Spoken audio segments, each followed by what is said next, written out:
Kita nak tengok kalau Coolant Yakult ni dia dah tulis siap-siap premix coolant. Hai, itu 1 minit hari ni.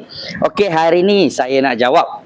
Ada customer saya tanya, "Bang, Coolant Yakult ni kena tambah air tak?" Okey, kat sini saya nak bagi tahu. Biasanya coolant dekat pasaran ni dia datang dalam 2 bentuk.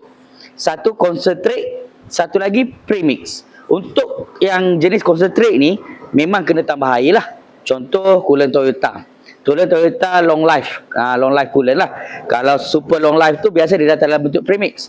Jadi anda kena tengok betul-betul. Dekat botol tu dia tulis concentrate ke premix. Okey, untuk Coolant Yakult dia datang dalam bentuk premix. Maksudnya campuran dia tu dah komplit. Tak perlu nak campur air, tak perlu nak campur apa-apa dah.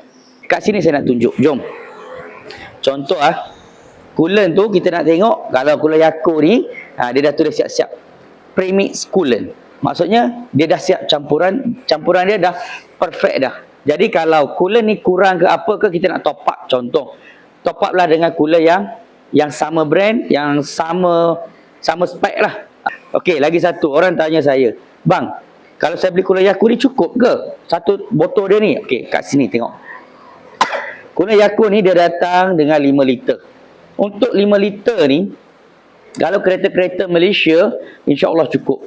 Untuk kereta-kereta yang cc bawah 2000 tu biasanya cukup 5 liter, dia ada lebih. Maksimum dia guna pun 4 liter lebih. Kalau Myvi pun Myvi guna dalam 3 liter something macam tu lah. Kalau Myvi, Viva, Azia lebih kurang 3 liter something lebih kurang, tambah tolak macam tu lah. Tak maksudnya satu tong ni cukup.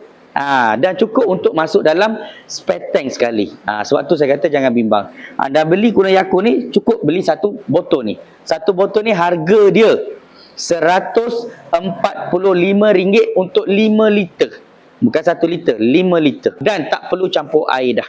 Masuk dia cukup. Inilah coolant yang saya kata khas untuk cuaca panas. Memang Coolant Yakult ni memang mereka dah rumuskan untuk hot climate. Anda boleh pergi tengok dekat data sheet dia. Anda boleh dapatkan data sheet dia.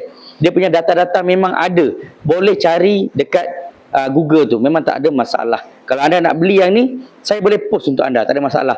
Post saya hanya charge RM10 je. Jadi kalau siapa nak guna coolant ni, boleh terus hubungi saya di nombor di bawah ya. So, kalau siapa yang nak servis kereta, boleh datang ke Fizi Motorsport di Sunway Ipoh. Dapat hari ni settle.